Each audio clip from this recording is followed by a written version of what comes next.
வணக்கம் மக்களே. இது வந்து பார்த்திங்கன்னா பலாப்பழத்தோடைய விதைகளை வச்சுக்கோங்க. எனக்கு வந்து பார்த்திங்கன்னா நான் ஒர்க் பண்ணுற கம்பெனியில் ஒரு அக்கா வந்து எனக்கு கொடுத்தாங்க.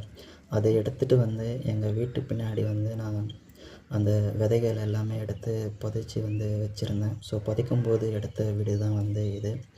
அப்படியே எல்லாமே வந்து புதைச்சி வச்சுட்டேன். ஸோ அதுக்கப்புறம் வந்து பார்த்திங்கன்னா கிட்டத்தட்ட ஒரு 10லேருந்து ஒரு 15 நாள் கழித்து அந்த இடத்துல பார்க்கும்போது செடி வந்து லைட்டாக வந்து முளைச்சி வந்துட்டுருந்தது. ஸோ அந்த செடி வந்து பாருங்கள், ஜூம் பண்ணி உங்களுக்கு காமிச்சிருக்கேன்.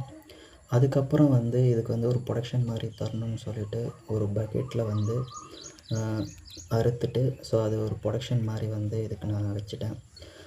அதுக்கப்புறம் ஒரு மகிழ்ச்சியான ஒரு விஷயம் நடந்தது. ஆல்ரெடி நான் 2 மாஞ்செடி வளர்த்துட்டு இருந்தேன்.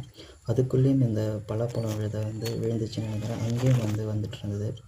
Thank you so much for வாட்சிங். நிறைய ஷேர் பண்ணுங்கள், சப்ஸ்கிரைப் பண்ணுங்கள்.